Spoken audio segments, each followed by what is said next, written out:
चलिए, तो अपन different different forces का वर्क कैलकुलेट कर रहे थे, है ना। बहुत सारी चीजें सीख ली थी। इंटरनल नॉर्मल का वर्क डन निकाला था, इंटरनल टेंशन का वर्क डन निकाला था, और हमने देखा था कि रिजिड सिस्टम्स के लिए, या अगर स्ट्रिंग टाइट रहती है हमेशा, या बॉडी रिजिड हो, तो इंटरनल नॉर्मल और इंटरनल टेंशन का सिस्टम पे वर्क डन हमेशा 0 होता है। सिस्टम पे, इंडिविजुअल बॉडी पे पॉजिटिव भी हो सकता है, नेगेटिव भी हो सकता है, 0 भी हो सकता है। नॉर्मल और टेंशन का वर्क डन इंडिविजुअल बॉडी पे कुछ भी हो सकता है, पॉजिटिव हो सकता है, नेगेटिव हो सकता है, 0 हो सकता है, बट सिस्टम पे हमेशा 0 होता है। अभी अपन ने देखा भी था कि सिस्टम की इंडिविजुअल बॉडीज में एक पॉजिटिव आ रहा था, एक में नेगेटिव आ रहा था, है ना। ऐसे फ्रिक्शन का आता है, अगर अपन फ्रिक्शन की बात करें तो,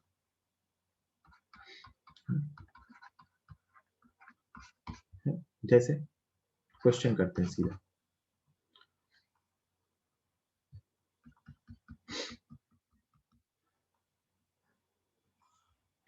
ये 2 ब्लॉक का एक सिस्टम है ना। मानना है कि नीचे वाले ब्लॉक की लेंथ अच्छी खासी है, ये 10 kg का है और ये 5 kg का है। ग्राउंड स्मूथ है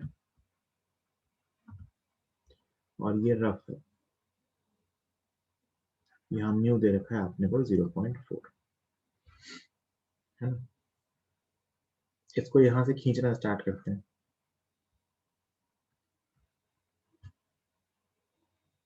ठीक है, कितने फोर्स से? 30 न्यूटन के फोर्स से। तो यहाँ से 30 न्यूटन के फोर्स से खींचना स्टार्ट करते हैं। First question, determine the nature of friction. ये पिछले चैप्टर का सवाल है। Determine the nature of friction and magnitude and direction of friction on each block. दोनों ब्लॉक पे अपने को ये बताना है कि फ्रिक्शन कहाँ लग रहा है, किस तरफ लग रहा है, और वो कौन सा फ्रिक्शन है, स्टैटिक है या काइनेटिक है। और दूसरा question, find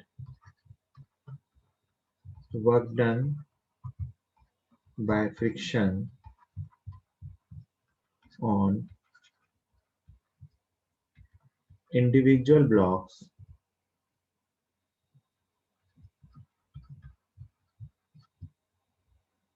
for first 2 seconds of the motion. Yeah, find work done by friction on individual blocks from t equal to 0 to t equal to 2 second. t equal to 0 से t equal to 2 second तक friction का individual blocks पे work done होता है, मतलब 5 kg पे अलग, 10 kg पे अलग, साइन के साथ साथ। तो पहले तो आपको ये डिसाइड करना है कि कौन सा फ्रिक्शन है, किस तरफ लग रहा है, और डायरेक्शन क्या है, और वैल्यू कितनी है। फिर आपको फ्रिक्शन का दोनों ब्लॉक पे वर्क डन बता देना। सॉल्व कीजिए। आंसर लिखने की जरूरत नहीं है चैट बॉक्स में। 2 मिनट का टाइम दे रहा हूँ, सब कुछ कैलकुलेट कर लो, फिर मैं डिस्कस करूँ। 2 मिनट का टाइम है, सब कुछ कैलकुलेट कर लो, सॉल्व कर लो, फिर मैं डिस्कस करूँ। सबसे पहले तो ये एक 2 ब्लॉक प्रॉब्लम है जो आपके सामने दी गई है। इसमें आपको ये बताना है कि कौन सा फ्रिक्शन लग रहा है और कहाँ और कितना लग रहा है। तो सबसे पहले अगर मैं एक चीज यही, जैसे कि मैं डिसाइड किया करता था कि ए सिस्टम कितना आएगा, तो ये पूरा फोर्स 30 न्यूटन है, 15 kg का मास है। तो जो मैं चाहता हूँ कि ए सिस्टम की वैल्यू जैसे अपन डिसाइड किया करते थे, तो a system is equal to force upon total mass, मतलब 2 मीटर पर सेकेंड स्क्वायर। मतलब ये फोर्स चाहता है ये system 2 metre per second square से जाए, है ना। अब क्या जा सकता है, तो ए मैक्स निकालेंगे ऊपर वाले ब्लॉक पे। क्यों ऊपर वाले ब्लॉक पे? क्योंकि ऊपर वाले ब्लॉक को यहाँ फ्रिक्शन लेके जा रहा है। तो ए मैक्स निकाल लेंगे, तो ऊपर वाला ब्लॉक जो अपना 5 kg का है, तो उस पर मैक्सिमम फ्रिक्शन अगर आगे लगेगा, अगर मैक्सिमम फ्रिक्शन लग सकता, तो वो होता mu N, 0.4 into 50, that is 20 2 5। 20 नहीं 2 मीटर पर सेकेंड स्क्वायर। तो इसका जो मैक्सिमम एक्सेलरेशन हो सकता है वो कितना हो सकता है? नहीं सॉरी 20 तो था वो, न्यूटन था। So it is 20 न्यूटन और ए मैक्सिमम आ सकता है 20/5 that is 4 metre per second. मतलब फ्रिक्शन इसको 4 से लेके जा सकता है, लेकिन सिस्टम चाहता है कि ये 2 से जाए, तो ऑब्वियस सी बात है 2 से ही जाएगा। So acceleration of 5 kg equal to acceleration of 10 kg is equal to 2 metre per second square. ये पता चल गया और कोई स्लिपिंग नहीं होगी। So static friction will act. Static friction लगेगा दोनों पे। और कितना लगेगा? अगर मैं 5 kg वाले ब्लॉक की बात करूं तो 5 kg वाले पे स्टैटिक फ्रिक्शन आगे, एक्सेलरेशन आगे की तरफ, तो स्टैटिक फ्रिक्शन की वैल्यू आ गई 10 न्यूटन। 10 kg वाले पे बात करूं तो इस पे यही फ्रिक्शन पीछे लगेगा 10 न्यूटन। इस पे एक फोर्स आगे हमने लगाया है 30 न्यूटन का, इसका मास है 10 kg। आप ध्यान से अगर देखें तो इसका एक्सेलरेशन भी 2 ही आ जाएगा। 30 - 10/10 2 मीटर पर सेकेंड। तो हमें पता चल गया कि दोनों पे स्टैटिक फ्रिक्शन लग रहा है 10-10 न्यूटन का। ऊपर वाले ब्लॉक पे आगे लग रहा है, नीचे वाले ब्लॉक पे पीछे लग रहा है ना। पहला क्वेश्चन हो गया। This is all 2 block problem. तो क्योंकि फ्रिक्शन का वर्क डन निकाला तो फ्रिक्शन पता भी तो होना चाहिए, है ना। और ए आ गया 2 मीटर पर सेकेंड स्क्वायर। दोनों ब्लॉक साथ साथ चलेंगे। Both blocks will move together. Both blocks will move together. दोनों ब्लॉक साथ साथ चलेंगे, है ना। और आपसे कहा गया 2 सेकेंड में वर्क डन बताइए। 2 सेकेंड में वर्क डन होता है फोर्स इनटू डिस्प्लेसमेंट। तो मैं डिस्प्लेसमेंट को लिख सकता हूँ half acceleration into T square. So displacement will be 4 metre. तो दोनों ब्लॉक 4-4 मीटर आगे जाएंगे। दोनों ब्लॉक 4-4 मीटर आगे जाएंगे। ये अपन ने पहला क्वेश्चन सॉल्व कर लिया है। अब अपन चलते हैं दूसरे क्वेश्चन की तरफ। वर्क पूछा गया है 5 kg वाले पे। 5 kg वाले पे फ्रिक्शन लग रहा है आगे। कितना लग रहा है friction? 10 Newton static friction. Displacement कितना? आगे की तरफ कितना? 4 मीटर। कितना? 4 मीटर। तो इस पे वर्क डन बाय फ्रिक्शन कितना आया? +40 जूल। 10 kg वाले पे देखिए, यही फ्रिक्शन पीछे लग रहा है। कितना? 10 न्यूटन, लेकिन डिस्प्लेसमेंट आगे हुआ है 4 मीटर। तो वर्क डन बाय फ्रिक्शन कितना आ रहा है? -40 जूल। इस एफ का वर्क डन भी लिख सकते हैं। तो वर्क डन बाय एफ कितना आएगा? 30 × 4 + 120। ये नहीं पूछा गया था, पूछा गया था फ्रिक्शन का वर्क डन दोनों। तो इस पे फ्रिक्शन का वर्क +40, इस पे फ्रिक्शन का वर्क -40, है ना। तो आसपास में अगर पूछूं कि वर्क डन बाय, ये कौन सा फ्रिक्शन था? Static friction. Static friction on the system कितना आया? 0। और ये हमेशा 0 आएगा। स्टैटिक फ्रिक्शन का सिस्टम पे वर्क डन हमेशा 0 आएगा। इंडिविजुअल बॉडी पे वर्क डन पॉजिटिव भी हो सकता है, इंडिविजुअल बॉडी पे वर्क डन नेगेटिव भी हो सकता है। क्यों हमेशा 0 आएगा? क्योंकि बेटा स्टैटिक फ्रिक्शन का मतलब यही होता है कि दोनों सरफेस के बीच कोई रिलेटिव मोशन नहीं हो रही। दोनों सरफेस साथ साथ चल रहे हैं। साथ साथ मतलब दोनों का डिस्प्लेसमेंट सेम होगा। और दोनों का अगर डिस्प्लेसमेंट सेम होगा और फोर्स तो इक्वल अपोजिट लगता ही है भाई। ये तो अपन जानते हैं न्यूटन थर्ड लॉ। इस पे फ्रिक्शन आगे लगेगा तो इस पे पीछे लगेगा, जितना भी ये सेम लगेगा। तो अगर स्टैटिक फ्रिक्शन लग रहा है और दोनों सरफेस साथ साथ जा रही है, इसका मतलब दोनों पे वर्क डन की वैल्यू सेम आएगी। एक पे पॉजिटिव, एक पे नेगेटिव। तो स्टैटिक फ्रिक्शन का सिस्टम पे वर्क डन क्या होता है? 0। तो हमने क्या सीखा है? किनका किनका सिस्टम पे वर्क डन 0 है? इंटरनल नॉर्मल का, इंटरनल टेंशन का, स्टैटिक फ्रिक्शन का। सोच के देखो ना, स्टैटिक फ्रिक्शन का वर्क डन इसलिए 0 है क्योंकि अभी भी ये सिस्टम रिजिड है। This system is rigid. क्यों रिजिड है? क्योंकि ये ब्लॉक इसके साथ जा रहा है। तो सोच के देखो, ये हमेशा ऐसा ही दिखेगा।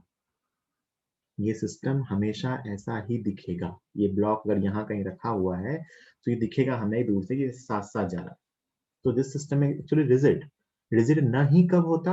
जब 5 kg वाला 10 kg वाले के ऊपर मूव कर रहा होता, तो हम कहते हैं सिस्टम रिजिड नहीं है। क्योंकि मैंने क्या कहा? रिजिड का मतलब ऐसा समझो कि किसी भी 2 पार्टिकल की डिस्टेंस एक बॉडी पे अगर सेम रहती है तो वो रिजिड है। तो अगर अभी यहाँ कहें कोई भी 2 पार्टिकल लेने, कोई भी 2 पॉइंट लेने इस पूरे सिस्टम पे, उनके बीच की डिस्टेंस हमेशा कांस्टेंट है, तो ये सिस्टम भी रिजिड है। तो इस रिजिड सिस्टम पे इंटरनल फ्रिक्शन का वर्क डन में क्या आ गया, 0, क्योंकि सिस्टम रिजिड तभी रहेगा जब वो फ्रिक्शन कैसा होगा, स्टैटिक, है ना। तो स्टैटिक फ्रिक्शन का भी सिस्टम पे वर्क डन क्या होता है, 0। इंडिविजुअल बॉडी पे पॉजिटिव भी हो सकता है, नेगेटिव भी हो सकता है, कभी 0 भी हो सकता है ना। स्टैटिक फ्रिक्शन का सिस्टम पे वर्क डन कुछ भी हो सकता है। काइनेटिक फ्रिक्शन के बारे में बात करेंगे, जल्दी से नोट कीजिए, कोई डाउट हो तो पूछिए। पहला ये पार्ट था विच वाज अ टू, दोनों का डिस्प्लेसमेंट सेम, दोनों पे force equal opposite Newton third law से, तो सिस्टम पे वर्क डन क्या आ जाएगा, 0,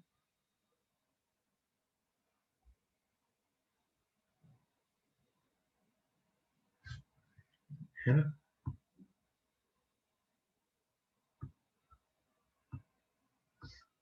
सेम क्वेश्चन, सेम क्वेश्चन जो कि अपन सॉल्व कर रहे थे, इसी क्वेश्चन में मैं अगर फोर्स को थोड़ा सा बढ़ा दूं,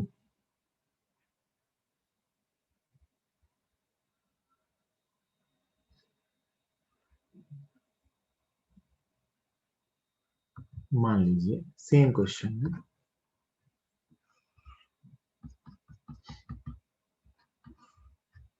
ये 10 kg का होता, ये 5 kg का होता, यहाँ का म्यू 0.4 होता, ये सरफेस स्मूथ होती, और ये फोर्स लग रहा होता मान लीजिए 90 न्यूटन, है ना। वापस वही क्वेश्चन पूछा जाता आपसे, तो मैं तो सीधा फ्रिक्शन का वर्क डन पूछ लेता हूँ कि find work done by friction on each block from t equal to 0 to t equal to 2 second. ध्यान से देखना, मैं बता रहा हूँ, वैसे आप सॉल्व कर सकते हो, फिर भी सुनो मेरी बात ध्यान से। ओरली में अगर सॉल्व करूं तो ये सिस्टम चाहता 6 से जाना, अगर 19 न्यूटन की बात करूं, अगर मैं इसको अपने 2 ब्लॉक प्रॉब्लम के फंडामेंटल से बात करूं, तो ए सिस्टम कितने से ले जाना चाहता, 6 मीटर पर सेकेंड स्क्वायर से, 90 अपॉन 15। ए मैक्स कितना हो सकता है ऊपर वाले ब्लॉक पे, ऊपर वाले ब्लॉक का मास 5 है, इस पे मैक्सिमम फ्रिक्शन आगे लग सकता है कितना, 20 न्यूटन, तो इसका जो आगे की तरफ मैक्सिमम एक्सेलरेशन हो सकता है that is 4 metre per second square. ये 4 से जा सकता है और ये 6 से ले जाना चाहता है, इसका मतलब ऑब्वियस सी बात है ये साथ साथ नहीं जाएंगे, they will not move together. ये दोनों ब्लॉक साथ साथ मूव नहीं करेंगे, क्योंकि ये 4 से ले जा सकता है और वो 6 से ले जाना चाहता है, इसका मतलब इनके बीच स्लिपिंग होगी और काइनेटिक फ्रिक्शन लगेगा, है ना। 2 सेकंड में पूछा है, ध्यान से सुनना मेरी बात। तो अगर मैं ऊपर वाले ब्लॉक का बीडी बनाऊं, तो ऊपर वाले ब्लॉक पे काइनेटिक फ्रिक्शन आगे आएगा, कितना आएगा, म्यू के सेम ही है, म्यू इंटू एन मतलब 20 न्यूटन, तो इसका एक्सेलरेशन आगे की तरफ होगा कितना, 4 मीटर पर सेकंड स्क्वायर। नीचे वाले ब्लॉक की बात करूं, तो नीचे वाले ब्लॉक पे ये फोर्स 90 न्यूटन है और काइनेटिक फ्रिक्शन पीछे लगेगा वही 20 न्यूटन, न्यूटन थर्ड लॉ से। 10 kg का ब्लॉक है, इसका एक्सेलरेशन अब की बार डिफरेंट आएगा, कैसे, 90 न्यूटन का फोर्स आगे और 20 न्यूटन का फ्रिक्शन पीछे, तो नेट फोर्स आ गया 70 न्यूटन, तो एक्सेलरेशन आ गया 7 मीटर पर सेकेंड स्क्वायर। अब दोनों ब्लॉक साथ साथ नहीं चलेंगे, है ना? तो दोनों का डिस्प्लेसमेंट भी डिफरेंट होगा, है ना।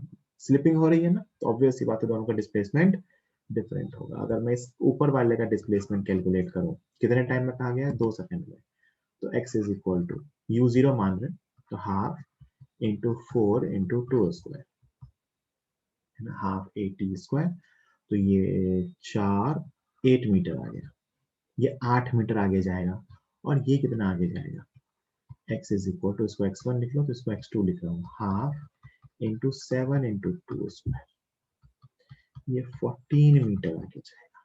कितना आगे जाएगा, 14 मीटर, मतलब नीचे वाला ज्यादा आगे गया, है ना, तभी तो उसका फ्रिक्शन पीछे लग रहा था। अब देखो मैं दोनों पे फ्रिक्शन का वर्क डन निकाल लूँ, work done by friction on 5 kg block, 5 kg वाले ब्लॉक पे फ्रिक्शन कहाँ लगा? आगे। डिस्प्लेसमेंट कहाँ हुआ? आगे 8 मीटर। कितना आया work done? Plus 160 joule. Work done by friction on 10 kg block, friction कहाँ लगा? पीछे। डिस्प्लेसमेंट कहाँ हुआ? आगे, तो -20 डिस्प्लेसमेंट अलग है। कितना आया? -280 joule. Total work done by friction on system, system पे फ्रिक्शन का वर्क कितना आया? Negative -120 joule. कितना आया? -120 जूल। आप अगर ध्यान से देखो तो ये लिखा हुआ है friction into delta x relative. क्या लिखा हुआ है? Friction into delta x relative. Friction कितना था? 20, और डेल्टा एक्स रिलेटिव ये 14 चला आगे या 8 चला? रिलेटिव डिस्प्लेसमेंट कितना हुआ? 6 मीटर, है ना? 120। और डिस्प्लेसमेंट आगे, फ्रिक्शन पीछे, मतलब नेट डिस्प्लेसमेंट आगे की तरफ हुआ ना, तो इसकी वैल्यू कितनी आ रही है? 120। काइनेटिक फ्रिक्शन का सिस्टम पे वर्क डन हमेशा नेगेटिव आएगा। क्यों आएगा हमेशा नेगेटिव? क्योंकि दोनों बॉडी के बीच स्लाइडिंग हो रही है, और जब स्लाइडिंग होती है तो there is loss of energy, there is loss of energy. तो अगर कहीं भी सिस्टम के अंदर काइनेटिक फ्रिक्शन है तो उसका डिसिपेटिव लॉस होता है, एनर्जी का लॉस होता है। ये एनर्जी का लॉस कहाँ जाता है? हीट के फॉर्म में। सोच के देखो, आपके हाथ को कहीं पे घिसते हो तो हाथ का टेम्परेचर बढ़ जाता है, तो हीट लॉस पे डिपेंड करता है, हीट लॉस हो जाता है इससे। स्टैटिक फ्रिक्शन जब लगता है तब ये स्लाइडिंग नहीं होती है, तब हीट लॉस नहीं हो रहा होता, तब एक पे वर्क डन पॉजिटिव होता है, एक पे वर्क डन नेगेटिव होता है। बट अगर कहीं भी स्लिपिंग हो रही है ना, कहीं भी काइनेटिक फ्रिक्शन लग रहा है, तो वहां पे दोनों सरफेस एक दूसरे को रब करती है, और काइनेटिक फ्रिक्शन का सिस्टम पे वर्क डन हमेशा नेगेटिव होता है, हमेशा। सिस्टम पे कह रहा हूँ, इंडिविजुअल बॉडी पे नहीं। Work done bye kinetic friction on a system is always negative, हमेशा नेगेटिव होता है। Work done by kinetic friction on a system is always negative. It is loss of energy, ये एनर्जी का loss है, which is dissipated in the form of heat and sound। Sound भी हो सकता है प्रोड्यूस, मोस्टली हीट में जाता है, heat and sound, है ना? work done by kinetic friction on a system is always negative। for individual body, एक बॉडी के लिए work of kinetic friction may be positive, negative और zero, डिपेंड करता है।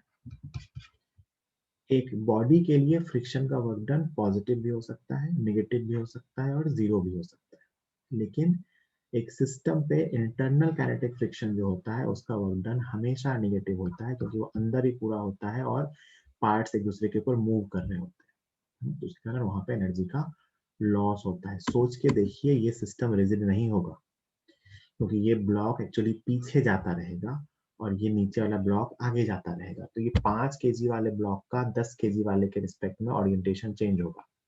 सो this is a not rigid system. Slipping हो रही है, इसका मतलब सिस्टम रिजिड नहीं है। तो काइनेटिक फ्रिक्शन का सिस्टम पे वर्क डन कैसा होता है? हमेशा नेगेटिव। स्टैटिक फ्रिक्शन का सिस्टम पे work done zero, normal tension का सिस्टम पे वर्क डन जीरो, है ना? इंडिविजुअल बॉडी पे इनके वर्क डन पॉजिटिव हो सकते हैं, नेगेटिव हो सकता है, जीरो हो सकता है, बट सिस्टम पे उनके work done zero. But kinetic friction is a dissipative force, loss of energy. System पे इसका वर्क डन हमेशा क्या आता है? जीरो। बिल्कुल सही सोच लिया इसने, गुड, बिल्कुल सही बता दिया इसने। जैसे एग्जांपल के लिए मैं आपसे कहूँ ना कि अर्थ की सरफेस पे मैं एक ब्लॉक को खींच के लेके जा रहा हूँ, है ना, और सरफेस रफ है, तो ब्लॉक पे फ्रिक्शन कहाँ लगेगा? कौन सा फ्रिक्शन लगेगा? पीछे, काइनेटिक फ्रिक्शन। और जमीन पे फ्रिक्शन कहाँ लगेगा? आगे। तो work done by kinetic friction on block, है ना, ब्लॉक कहाँ जा रहा है? आगे। कैसा है? नेगेटिव, क्योंकि फ्रिक्शन पीछे है, डिस्प्लेसमेंट आगे है।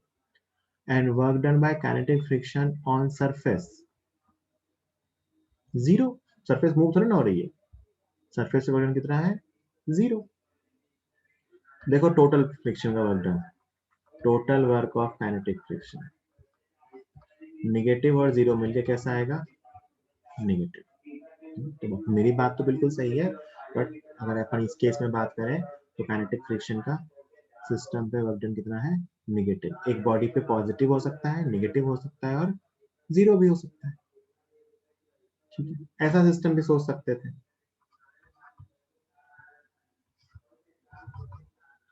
सोच के देखिए, एक ब्लॉक ऊपर रख देते, उसको तो रस्सी से बांध देते, और दूसरा ब्लॉक नीचे रख देते, और इसको खींच के ले जाते हैं। मान लो ये स्मूथ है और ये रफ है, और इसको खींच के बाहर ले जाते हैं। ये ब्लॉक ए है, ये ब्लॉक बी है ना। तो बी ब्लॉक पे फ्रिक्शन लगता है ना, कहाँ? पीछे। आगे खींच के लेके जा रहा है, तो बी ब्लॉक पे फ्रिक्शन कहाँ लगता? पीछे। तो अगर मैं बी का एफ बनाता तो बी पे काइनेटिक फ्रिक्शन पीछे लगता, और अगर मैं ए का एफ बनाता तो ए पे काइनेटिक फ्रिक्शन आगे लगता। लेकिन ए को मैंने यहाँ रस्सी से बांध रखा है, तो ए मूव ही नहीं कर सकता, है ना। तो इस पे वर्क क्या आएगा? जीरो। और ये तो आगे जा रहा है ना, डिस्प्लेसमेंट, इस पे वर्क क्या आएगा? नेगेटिव। तो जीरो भी हो सकता है, नेगेटिव, यह भी सोच सकते हैं। ठीक है, जल्दी लिख लीजिए।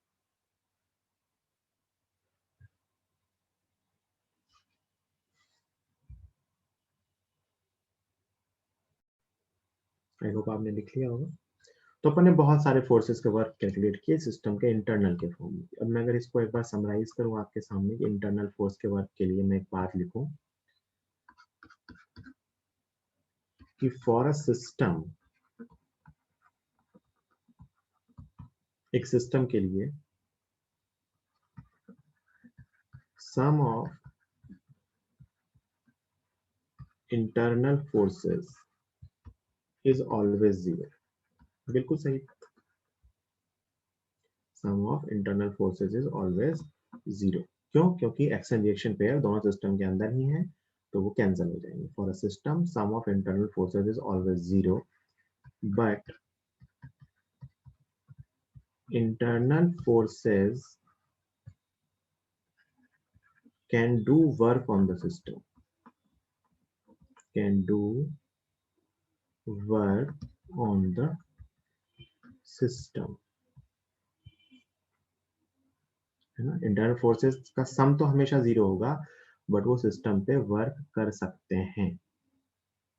एग्जाम्पल कहाँ कहाँ दिखा आपने? काइनेटिक फ्रिक्शन, है ना, यहाँ इंटरनल फोर्स का, सिस्टम के इंटरनल फोर्स का वर्क हुआ। Explosion of bomb, explosion of bomb, एक बम फटता है जब, तो उसके अंदर जो एनर्जी स्टोर होती है, इंटरनल फोर्सेस होते हैं, वो सारे पार्टिकल पे लगते हैं, उनका वर्क होता है ना। और बॉम्ब में के फ्रेगमेंट्स में काइनेटिक एनर्जी आती है ना। और भी पार्ट्स हो सकते हैं, ठीक है, एक्सेट्रा, है ना। आगे और भी सीखेंगे इसमें, जो बॉडी एक दूसरे की तरफ मूव कर रही हो, but internal forces can do work on the system.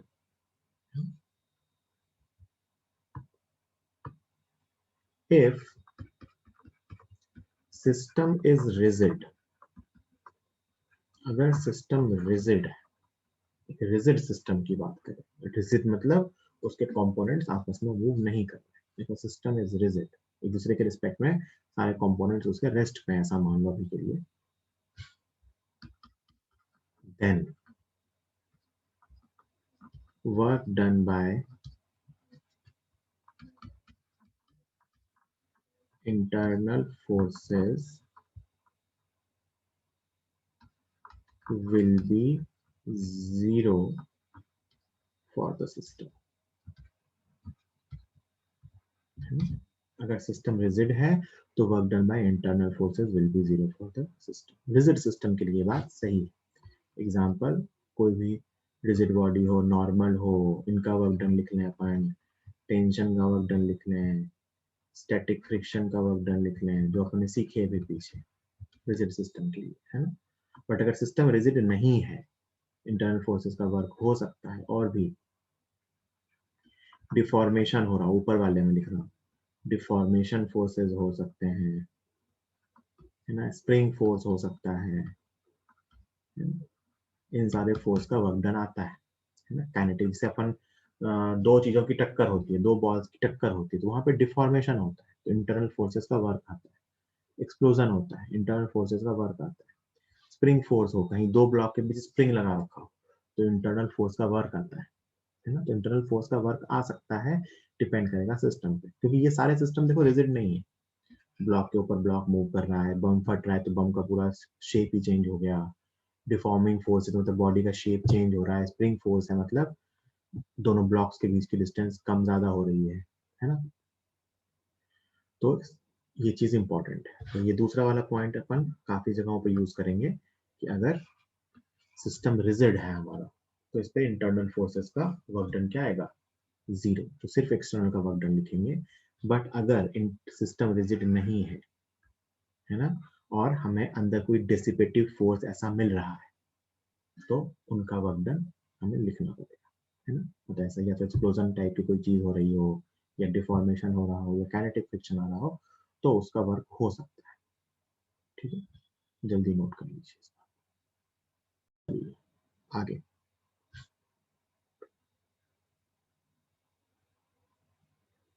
ये सब बातें सीख गए।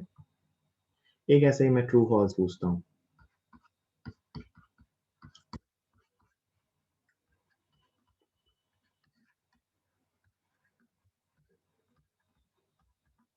Does work done by a force depend on reference frame?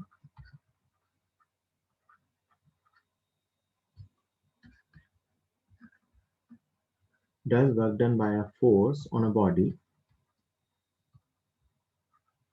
does work done by a force on a body depend on reference frame? मतलब true false में yes no बताना है।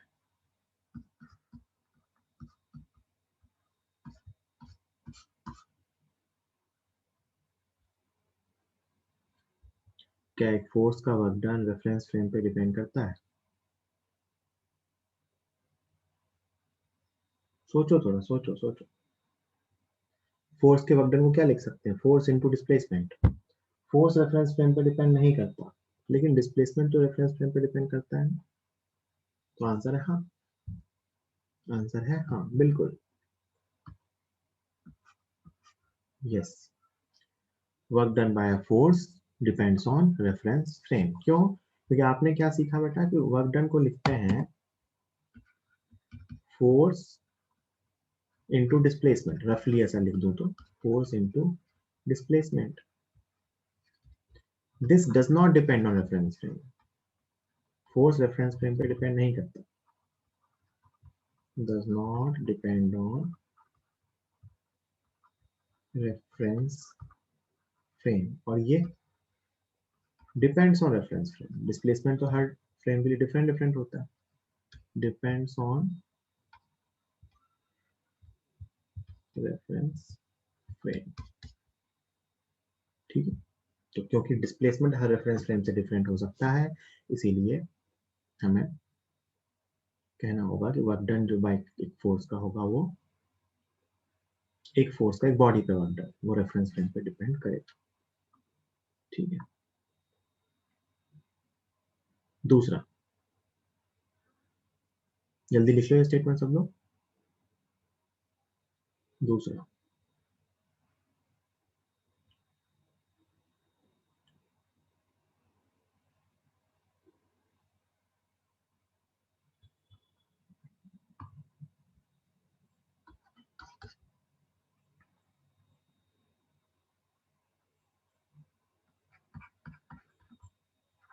if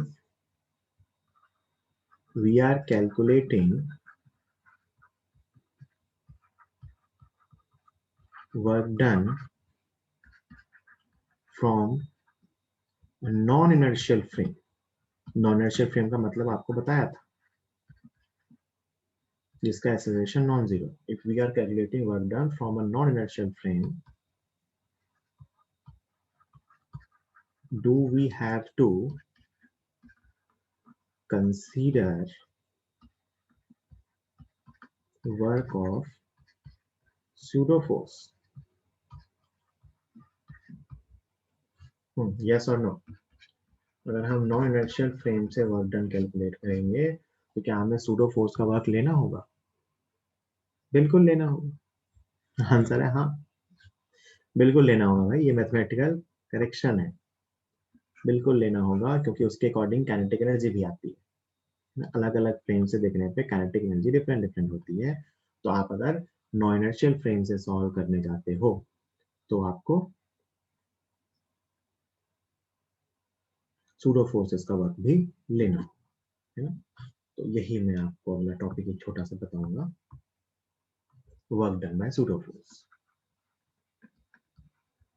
work done bye pseudo force कुछ भी नहीं है। अगर pseudo force, अगर आप किसी आइसोलेटेड फ्रेम से सॉल्व कर रहे हो तो आपको सूडो फोर्स का वर्क भी लेना चाहिए। वैसे अपन नॉर्मली आइसोलेटेड फ्रेम से वर्क बाय एनर्जी के क्वेश्चन नहीं करते हैं, बट कभी अगर करें तो हमें सूडो फोर्स का वर्क भी लेना चाहिए। जैसे मैं एक सिंपल सा एग्जांपल देता हूँ कि एक ब्लॉक है,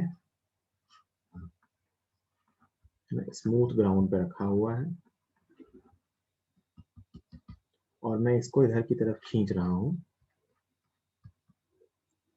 100 न्यूटन के फोर्स से। 10 केजी का ब्लॉक है, ठीक है। t इक्वल टू 0 पर ये फोर्स लगना स्टार्ट हुआ है, ठीक। जमीन है बिल्कुल लंबी सी, है ना? तो आपसे पूछा गया कि आपके पास 3 ऑब्जर्वर है। एक ऑब्जर्वर रेस्ट पे है, इसको ए नाम देते हैं। एक दूसरा ऑब्जर्वर कांस्टेंट वेलोसिटी से जा रहा है, 5 metre per second constant velocity से। और एक तीसरा ऑब्जर्वर, ये कांस्टेंट है ना, इसका नाम बी है। और एक तीसरा ऑब्जर्वर t इक्वल टू 0 पे रेस्ट पे था ब्लॉक के साथ, बट वो constant acceleration 10 metre per second से जा रहा है, मतलब वो ब्लॉक के साथ साथ भाग रहा है। तो हमें तीनों के लिए ब्लॉक पे एफ वर्क डन कैलकुलेट करना है, या हमें तीनों के लिए ब्लॉक पे अपने फोर्स का वर्क डन बताना है। सुनना ध्यान से, calculate work done by all the forces, सभी forces on block for all 3 observers. Calculate work done by all the forces on the block for all 3 observers, है ना। देखो ध्यान से, सबसे पहले तो मुझे ये सॉल्व कर लेना चाहिए कि ब्लॉक का एक्सेलरेशन कितना है, 10 मीटर पर सेकेंड स्क्वायर। नहीं, पूरा क्वेश्चन नहीं लिखा मैंने। Calculate work done by all the forces on the block by all the observer from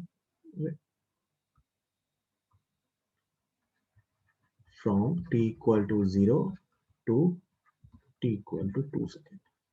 2 second के लिए हमें इन तीनों का वर्क डन निकालना है ना। सबसे पहले मैं ब्लॉक का एक्सेलरेशन निकाल लेता हूँ। फोर्स अपॉन मास कितना आ गया, 10 मीटर पर सेकेंड स्क्वायर। तो ब्लॉक का जो डिस्प्लेसमेंट होगा आगे की तरफ, ब्लॉक का जमीन पे डिस्प्लेसमेंट, तो x equal to half A T square, तो half into A into T square. तो ब्लॉक 20 मीटर आगे जाएगा। कितना आगे जाएगा ब्लॉक, 20 मीटर आगे जाएगा, ये हमें पता चल गया, ठीक है। चलो अपना काम हो गया। अपन एक एक करके वर्क कैलकुलेट करते हैं। पहला केस देखो, पहला केस में ऑब्जर्वर रेस्ट पे है, ए के लिए सॉल्व करें। ए वाला ऑब्जर्वर तो जमीन पर रुका हुआ है, इसको क्या दिखेगा, इस ब्लॉक पे फोर्स लगा 100 न्यूटन, ब्लॉक आगे गया कितना 20 मीटर, ये तो रेस्ट पे है, तो ये वर्क निकाल लेगा, work done by F equal to force into displacement 2000 joule. ये रहा आंसर। ए के लिए वर्क कितना आएगा 2000 जूल, क्योंकि ए को दिखा force 100 newton, displacement 20 metre, work done 2000 joule. अब बी वाला देखिएगा, ध्यान से देखिए, बी रुका हुआ नहीं है, बी खुद आगे जा रहा है 5 मीटर, तो 2 सेकेंड में बी कितना आगे चला जाएगा 10 मीटर। डिस्प्लेसमेंट ऑफ बी कितना होगा 2 सेकेंड में 5 इंटू 2 10 मीटर, और डिस्प्लेसमेंट ऑफ ब्लॉक कितना है 20 मीटर। तो बी के रिस्पेक्ट में ब्लॉक का डिस्प्लेसमेंट बी को क्या दिखेगा एक्स रिलेटिव, है ना, तो वो 20 आगे गया, ये खुद 10 आगे गया, तो इस बी के ऑब्जर्वर में ब्लॉक कितना आगे गया 10 मीटर, है ना, तो फोर्स तो एक ही दिखा, तो 100 इंटू 10 कितना दिखा प्लस 1000 जूल।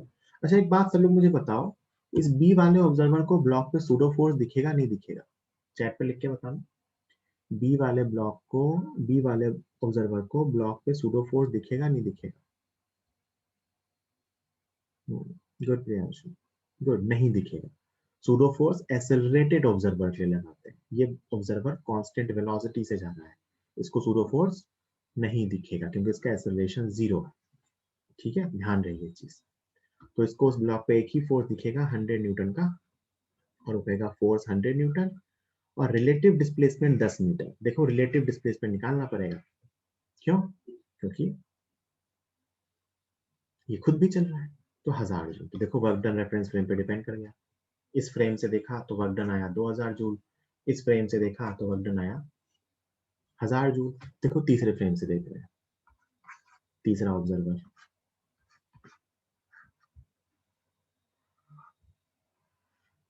है ना, तीसरे ऑब्जर्वर पर तो सबसे पहले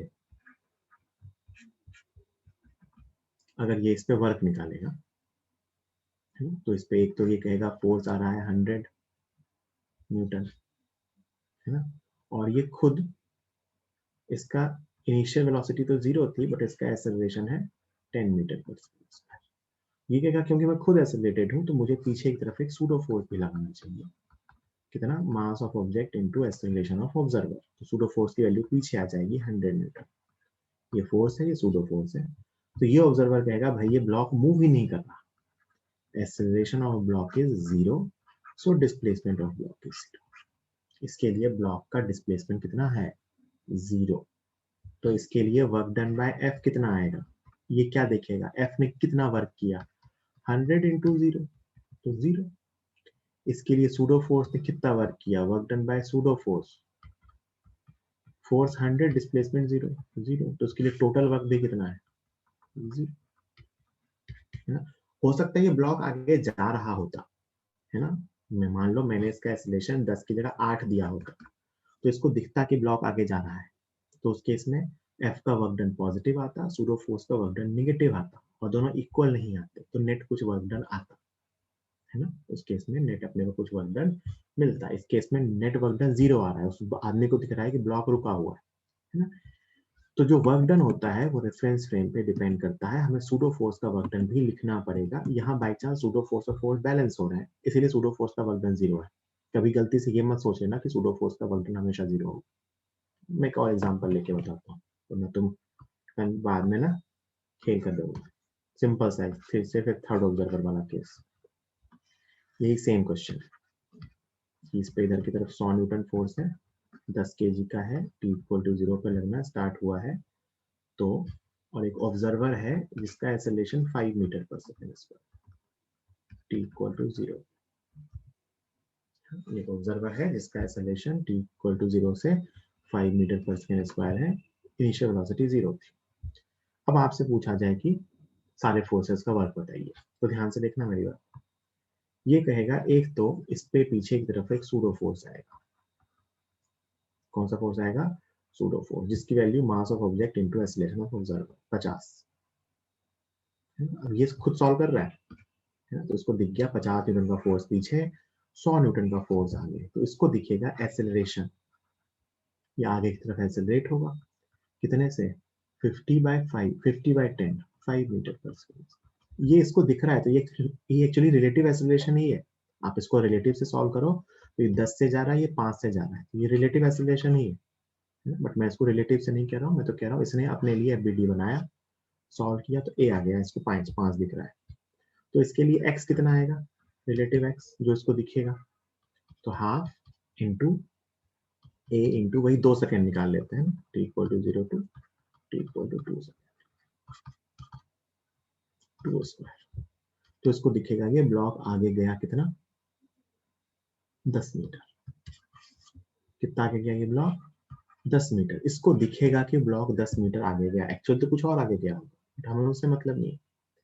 अब देखो ये दोनों फोर्सेस का वर्क निकालेगा, ये कहेगा वर्क डन बाय एफ, जो इसको दिखेगा 1000 100 इंटू 10 प्लस 1000 जूल, और ये कहेगा सूडो फोर्स ने भी वर्क किया, कितना सूडो फोर्स पीछे था, तो -50 इंटू डिस्प्लेसमेंट कितना आगे की तरफ 10 -500 जूल।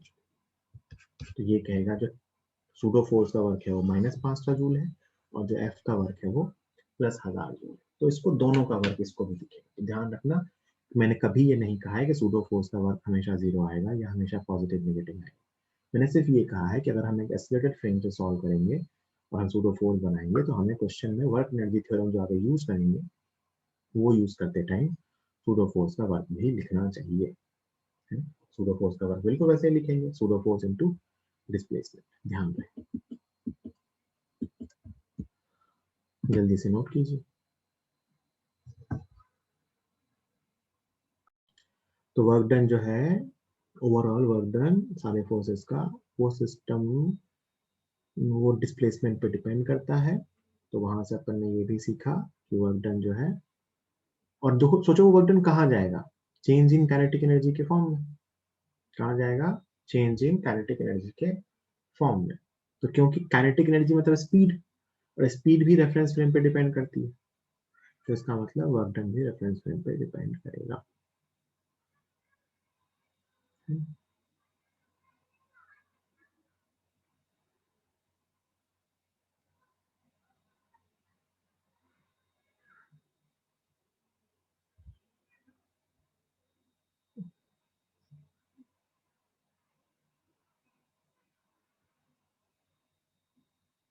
ये स्पीड आप अगर डिफरेंट डिफरेंट रेफरेंस फ्रेम से देखोगे, तो डिफरेंट डिफरेंट रेफरेंस फ्रेम से देखने पे आपको स्पीड डिफरेंट डिफरेंट दिखेगी।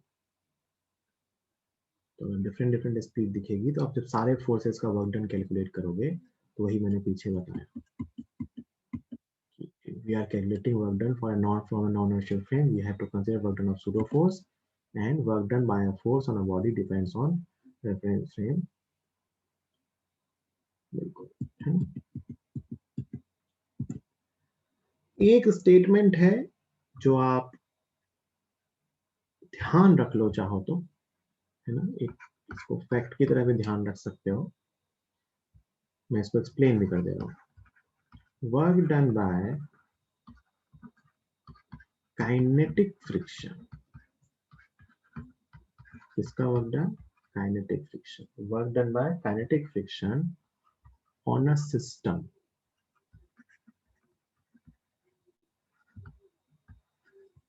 does not depend on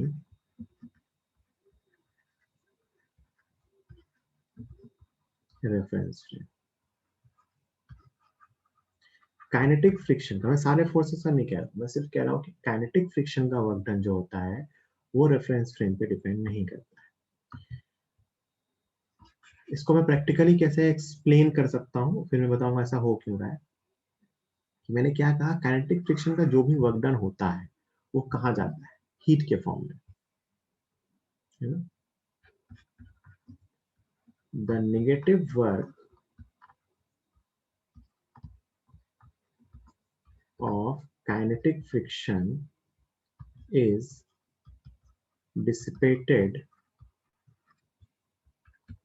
in the form of heat and this heat increases temperature of the surface. ये हीट कहाँ जाती है? अगर मैं साउंड को हटा दूं, this heat increases temperature of the surface, surface के टेम्परेचर को इंक्रीज करती है।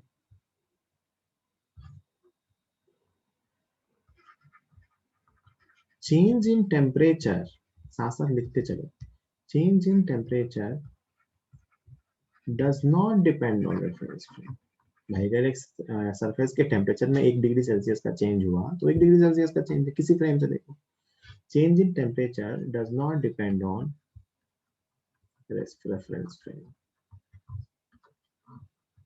और अगर change in temperature reference frame पे डिपेंड नहीं करा तो एनर्जी से सोचो, ये जो टेम्परेचर को चेंज करने के लिए एनर्जी आई वो कहाँ आई? फ्रिक्शन के वर्क से, जो सिस्टम पे वर्क किया। और अगर ये चेंज इन टेम्परेचर उस रेफरेंस फ्रेम पे डिपेंड नहीं कर रहा है तो इसका मतलब उसका वर्क डन में डिपेंड नहीं करेगा। इसलिए कहते हैं the negative work of kinetic friction is dissipated in the form of heat and this heat increases temperature of the surface. Change in the temperature does not depend on reference frame, इसलिए कहते हैं kinetic friction का work done reference frame पे depend नहीं करता। पहली चीज। दूसरी चीज, दूसरा एक्सप्लेनेशन कैसे कह सकते हैं कि मैं ये तो आपको बता चुका हूँ कि फोर्स रेफरेंस फ्रेम पे डिपेंड नहीं करता है ना, तो काइनेटिक फ्रिक्शन को लिखेंगे म्यू एन, तो ये तो रेफरेंस फ्रेम पे डिपेंड नहीं करता। बट आपको सर डिस्प्लेसमेंट तो होता है, बिल्कुल होता है। लेकिन आप जरा ध्यान से देखो मैंने यहाँ क्या प्रूव किया कि काइनेटिक फ्रिक्शन का work done net work done system पे ये लिखा जा सकता है, this is the net work done by kinetic friction on the system, friction into relative displacement. किसका रिलेटिव? एक सरफेस का दूसरे सरफेस के रिस्पेक्ट में। जिन दो सरफेसेस के बीच फ्रिक्शन लग रहा है उनका ये सरफेस आगे चली थी 14 मीटर, ये चली थी 8 मीटर, तो इन सरफेस का रिलेटिव डिस्प्लेसमेंट। और ये रिलेटिव डिस्प्लेसमेंट हर फ्रेम के लिए सेम आएगा। भाई आप मानो किसी तीसरे फ्रेम से देखोगे, हो सकता है ये 20 मीटर चल जाए तो ये 14 मीटर चलेगा, है ना। जो रिलेटिव चीज होती है वो एक दूसरे के रिस्पेक्ट में ऑलरेडी होती है, तो उसको आप किसी भी फ्रेम से देखो वो सेम ही आएगा। तो जो ये एक्स रिलेटिव है ना, relative displacement, this is same from all reference frame. आप किसी भी फ्रेम से रिलेटिव डिस्प्लेसमेंट निकाल लो वो सेम आएगा, है ना। या मैं कहूँ तो आप रिलेटिव डिस्प्लेसमेंट कैसे वी रिलेटिव से लिखोगे तो किसी भी फ्रेम से रिलेटिव वेलोसिटी दो बॉडी की सेम आती है आपस की, मतलब इन दोनों के रिलेटिव को किसी तीसरे से क्या मतलब, तो इन दोनों का जो रिलेटिव डिस्प्लेसमेंट होगा वो रेफरेंस फ्रेम पे डिपेंड नहीं करेगा। इससे भी अपन कह सकते हैं कि इसलिए काइनेटिक फ्रिक्शन का सिस्टम पे वर्क डन रेफरेंस फ्रेम पे डिपेंड नहीं करता। दोनों तरीके से सोच सकते हैं, मैथमेटिकली भी, और ये बनना उसका थ्योरेटिकल एनालिसिस तो है ही सही कि क्योंकि फ्रिक्शन का वर्क डन लॉस है, वो लॉस कहाँ जाता है? सरफेस के टेम्परेचर को बढ़ाने में। अब क्योंकि टेम्परेचर का बढ़ना या टेम्परेचर का चेंज रेफरेंस फ्रेम पे डिपेंड नहीं करता, इसीलिए काइनेटिक फ्रिक्शन का वर्क डन रेफरेंस फ्रेम पे डिपेंड नहीं करता। ये था अपना force done work done by different types of forces. अब अपने को एक टाइप के फोर्स वर्क डन का फोर्स का वर्क डन और सीखना है, दैट इज कंजर्वेटिव फोर्सेस। उसमें आपको मैं सिखा भी चुका हूँ, बस आपको बताया नहीं कि उसको कंजर्वेटिव फोर्स कहते हैं। तो अपन नेक्स्ट टाइम पे उसका वर्क डन कैलकुलेट करेंगे और फिर जो मैं वर्क में जो थ्योरम लिखता आया हूँ उसको मैं एक साथ लिख दूंगा और उस पर बेस्ड कुछ कंबाइन क्वेश्चंस करेंगे, है ना। मतलब नेक्स्ट टाइम पे अपन मेनली स्प्रिंग और एमजी का वर्क डन की बात किया करेंगे। जल्दी से इसको लिख लीजिए।